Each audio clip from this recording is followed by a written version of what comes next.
Hello everyone, welcome to my channel Supply Chain Pedia.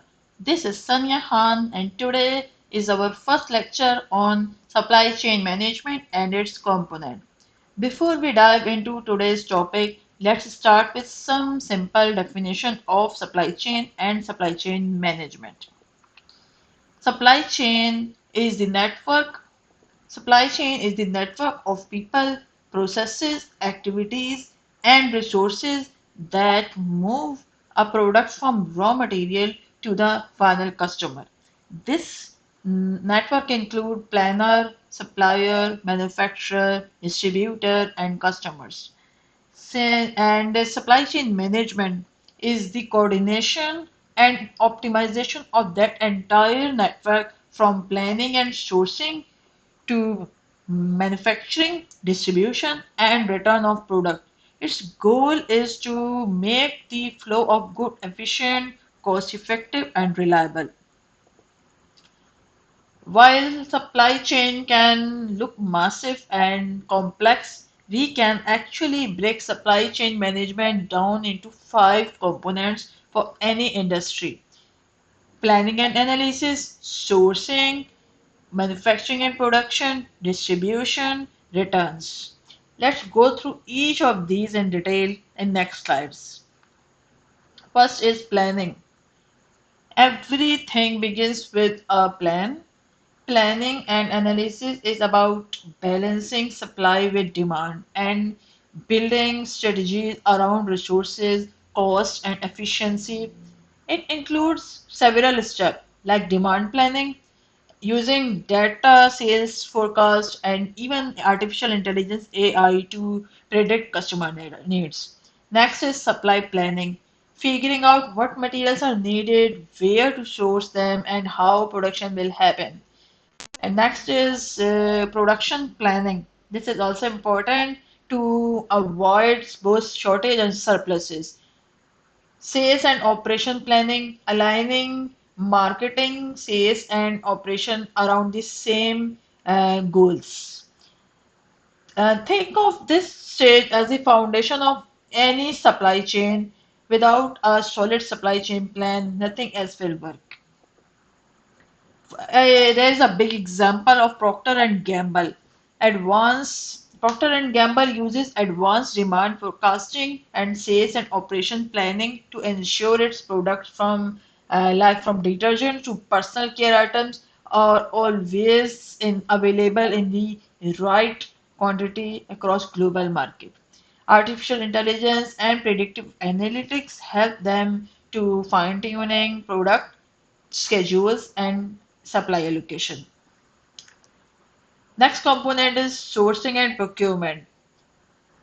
It is often the most critical part because it directly impacts cost and quality in supply chain. This is about finding and managing supplier, negotiating contracts, and ensuring a steady flow of raw material, buying, and handling purchase order. A key challenge here is supply chain is risk management. Disruptions can happen due to weather, political instability, tariffs, or transportation breakdowns. That's why companies diversify suppliers and build strong supplier relationships. One of the big example for this is Johnson and Johnson. J&J works with thousands and millions of suppliers worldwide to source raw material from its pharmaceutical, medical devices, and consumer health products. For instance, diversifying supplier ensure that they maintain quality and manage risk effectively even during global disruption or pandemic like COVID-19. Next is manufacturing and production. This is also called operation. And this is where the actually magic happens that turn raw material into finished goods. It covers production output, product quality testing, packaging, inventory management.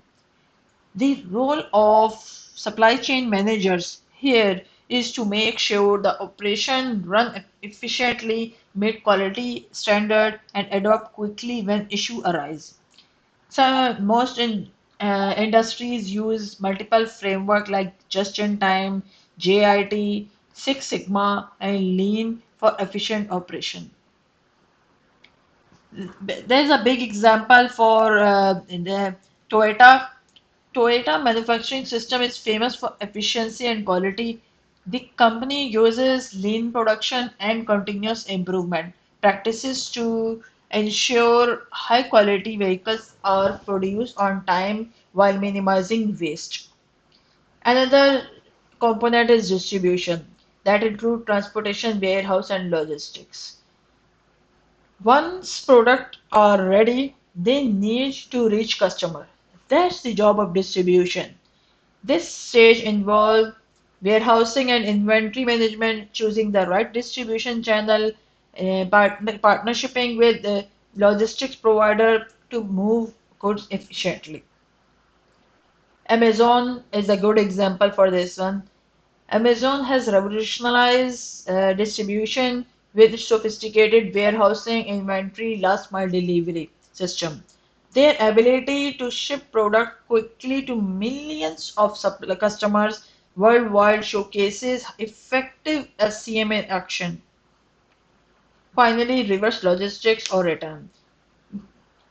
We this why this happen actually. This happens when customers return defective products, companies recall unsafe items, or simply when buyers change their mind. While it may sound like a small step, returns can have a ripple effect on the whole supply chain. Strong return system do more than handle refunds. They gather feedback, identify quality issues, and prevent future disruptions. Think of how seamless Amazon makes returning items that reverse logistics done right. Return products are usually go for repair, refurbished, or disposed. Example is Dell. Dell has a strong return system for laptop and electronics. Their logistic process also provide data to improve future production.